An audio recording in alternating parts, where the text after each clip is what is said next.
Hello gainers, welcome to the channel called Fitter Philosophy.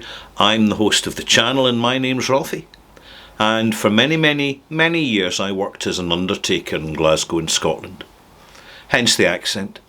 And during my profession as an undertaker, I encountered many stories relating to human situations and the conditions of individuals, and I'm relating these in a series on this channel called Funeral Stories.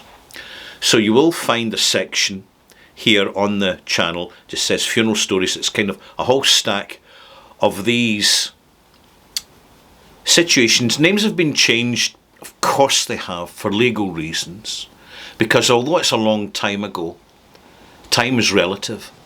And I want to tell you in this video about William's world. William was a family man. In fact, I'll start with the circumstances in which we got to know William. We never talked and we never got to meet William, but William was well known in the local community of one of the districts of Glasgow called Bayliston, which is out in the East End, the far East End of Glasgow, southeast.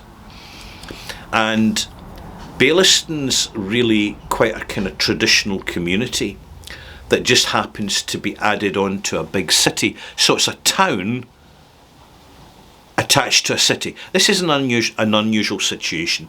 Every city has a town attached to it which doesn't identify itself as part of the city. It's the same with Bayliston. And William was part of that local community. He'd been born and bred there. And he prided himself on being a family man.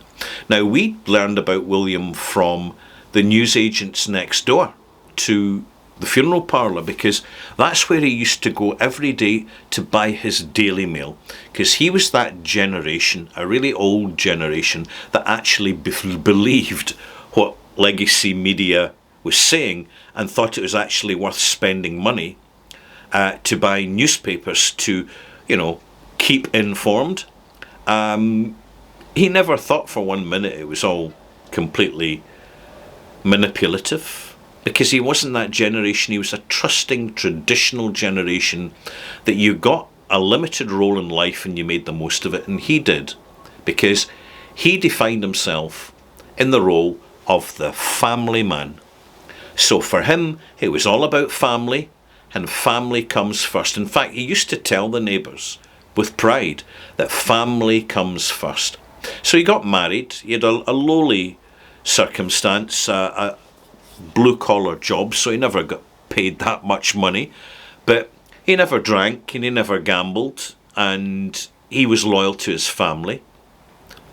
Although people would have commented that he was a bit henpecked and almost bullied by his wife. But in those days, you never called it bullying, you just called it usual relationships. It's that generation. And he had 2 daughters in that marriage, and he put them first, and he was very clear in his messaging to the neighbours and in the community that when they were found stealing from their mother's purse, they'd been given a talking to and told not to do it again, and then they were forgiven, and then they were taken on holiday, because he was put the family first, you see. And when a few years later they were involved in shoplifting, stealing from shops, fashion items, and they'd been quite ambitious about it. Again, he forgave them completely, because, he was a family man who put the family first. The problems really started when his wife died. She died suddenly. There was no real reason given. There was some obscure disease, allegedly, was posted in the death certificate. And the funeral was very modest, although it was noted that the 2 daughters, who by this time had boyfriends, were showing an awful lot of tears and a lot of intense emotions at the funeral, which suddenly stopped as soon as the funeral was over. and didn't start until the funeral was taking place. So they were being accused of theatrics. But hey, as far as William was concerned, it's family first. Families, he's a family man.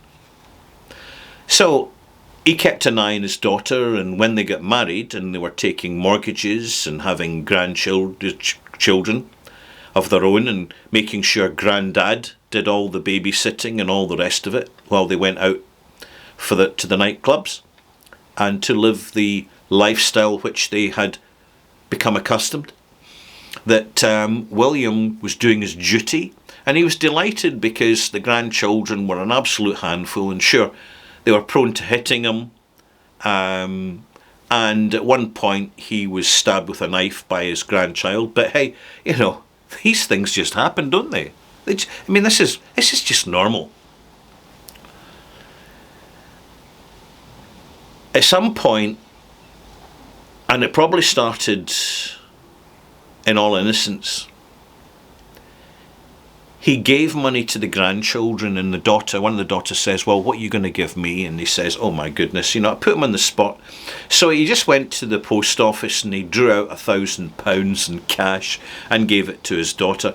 Within 24 hours, the second daughter was on his doorstep demanding her £1,000. No ifs, no buts. And he complied. And then a couple of years later, so the timeline's moving on, it was decided that, he should sign the house over to them because they would have power of attorney. So in case something bad happened to him, at least they had control of the finances. And of course, hey, family first. That's what he did. Within the year, while he was on holiday with his friends in the local bowling club, they'd gone down for a wee weekend at Blackpool, she put the house in the market, the eldest daughter. They sold it immediately because they were selling it to one of their friends. It didn't go for the market value, but hey, the house was sold instantly and it was paid for in cash, and she, of course, and her sister controlled the bank account because they had power of attorney over his estate. And it was decided that by the time he got back, he discovered he was now living in a converted garage in his eldest daughter's garden. Now, they upgraded him into a caravan, which they had bought, and they moved the shed over to push the caravan into the back garden, and they put a fence around the caravan, and they even put a greenhouse in for him, which is really, when you think about it, spoiling him. And that was his new world. At first he coped with it quite well because it was summertime, but he did notice that it got rather cold and his joints were hurting and he had problems moving around in the winter time. And there's problems with condensation and mould growing in the caravan because it was quite an old one that they'd got second hand. But he didn't grumble about it. He'd go out in the morning and he'd take his little dog, because at this time the grandchildren were growing up and they weren't interested in him anymore. So they went to the dog shelter and got him a little poodly type dog to keep him company, which he adored. He absolutely adored that dog because the dog's love to him was unconditional, and I don't suppose he even knew why it mattered so much, but he acknowledged that it mattered between him and the dog, and it kind of cheered him up a little bit. But they did notice that he spent an awful lot of time walking the dog. The poor thing would be quite tired. In fact, they put a seat out in the newsagent's shop, so when he came to buy his Daily Mail newspaper, he could actually have a seat for 15 minutes and actually recover. At some point, they were offering cups of tea because he was dehydrating. But he never complained about it because, family first. When he had his tumble coming out of the caravan, he had a slip one winter. It was a bit icy, you see. He broke his arm, and that was him into a nursing home. The youngest daughter came to visit him because the oldest daughter was too busy career, paying for the Range Rover, the house that she'd moved into in a new estate, more upmarket, and the trips to Dubai, very important. Even though it was the early days, it was still the destination. And the youngest daughter would visit him for 15 minutes once a fortnight. It's plenty, isn't it? I mean, you don't have to be going every day. And they decided she'd get fed up with the dog, so she just took it to the vets and got it put down. Because obviously, you don't have time to, when you're busy with your lifestyle choices, you don't have time to look after a dog. In fact, one of the neighbours had offered to adopt the dog when she was staying, and she wouldn't have it. She says, no, I'm not sharing my father's pets with anyone else. It's his and his only. Then she took the dog in the car down to the vets and had it killed.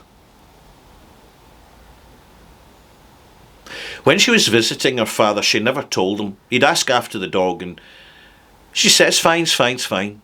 I mean, in the newsagents, they were actually visiting him at the nursing home, and that's when they discovered from the nurses that there was a suspicion that the cream cakes that the youngest daughter was bringing in were laced with some powder. They brought it to the attention of the doctor, but the doctor just brushed it off and was not interested. And said, if there's anything happen, it's probably best we just ignore it. He went downhill, spent more time sleeping. Eventually he died. And then we waited for the family to come to the parlour and make arrangements. And it never happened. Never happened. The next thing we knew was 5 weeks later.